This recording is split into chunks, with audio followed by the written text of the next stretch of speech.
मेरा तो मानना है कि स्यादवाद अगर सब लोग अपना रहे ना, दुनिया के झगड़े खत्म हो जाएंगे।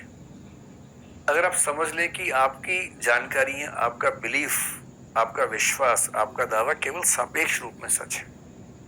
सारे धर्मों में झगड़ा क्यों है? सबको लगता है कि मैं ही सच बोल रहा हूं, बाकी सब झूठ बोल रहे हैं। ये सब जुम्मा जुम्मा 70,000 साल की पैदाइश है सब लोग। मतलब 1400 करोड़ साल पुराने ब्रह्मांड में 70,000 साल की पैदाइश हम लोग हैं। हम लोग तो 70 ही है, बल्कि 30-35 साल, आप तो 16 साल के, बल्कि 70,000 साल में। क्यों कह रहा हूं? क्योंकि ऐसा माना जाता है कि मनुष्य ने जो पहली बार सोचना शुरू किया, उस घटना को 70,000 साल हुए हैं। कॉग्निटिव रिवॉल्यूशन जिसको बोलते हैं। मैं अक्सर कहता हूं कि 70,000 साल पहले मनुष्य ने पहली बार सोचा, 10,000 साल पहले पहली बार स्टेबल होकर जीना शुरू किया। कितना रोचक मसला है। दुनिया के सबसे पुराने धर्म अगर देखें, सबसे पुराने धर्म, वो भी आज के समय से पीछे जाएंगे तो 5,000 साल पुराने, सबसे पुराने। और मैं कल्पनाओं की बात नहीं कर रहा हूं कि हमारा धर्म इतना पुराना है, मैं उन कल्पनाओं की बात नहीं कर रहा हूं, मैं हिस्टोरिकल एविडेंस की बात कर रहा हूं। हिस्टोरिकल एविडेंस में 3300 ईस्वी पूर्व से पहले धर्म अब तक नजर नहीं आ रहा है। जो पारस का इलाका आजकल माना जाता है बेबीलोनिया, वो धर्म काफी पुराना है। ऋग्वेद हमारा 5,000 साल पुराना है, तो हम मान सकते हैं कि वहां से शुरुआत हुई होगी। 5,000 साल के पीछे कोई धार्मिक प्रसंग नजर नहीं आता है।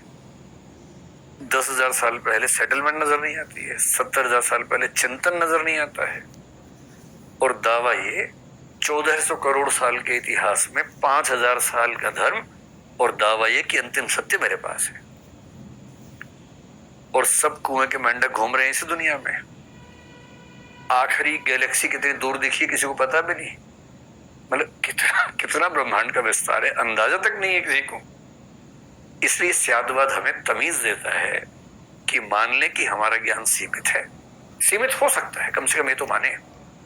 और जैसे ही हम मान लेंगे कि हमारा ज्ञान गलत हो सकता है, तो आप फ्लेक्सिबल हो जाते हैं, लिबरल हो जाते हैं, लड़ाकू नहीं रहते हैं। दूसरे की बात ठीक लगने लगती है आपको, कम से कम ये लगने लगता है कि ठीक हो सकता है, वो भी विनम्र हो जाते हैं।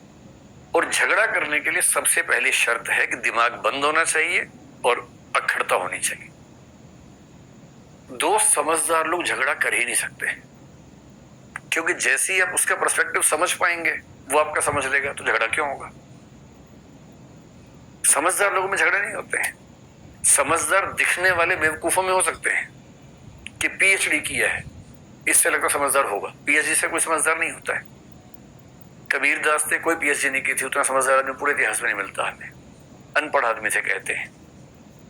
तो ये जो पर्सपेक्टिव है, सारा आतंकवाद, सारे इंटरनेशनल झगड़े, सब झगड़े खत्म हो जाए अगर ये अप्रोच हमारे दिमाग में हो। कुछ लोग यहां तक कहते हैं कि आर्टिफिशियल इंटेलिजेंस का एक लिंक बनता है स्यादवाद के साथ। जब हम लोग एआई को शुरू में पढ़ रहे थे, जब विचार आना शुरू हुआ था 15-20 साल पहले, तब ये बात हमने सुनी थी।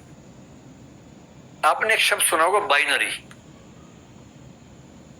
बाइनरी का बेसिक मतलब होता है जब आप चीजों को दो में बांट के देखते हैं।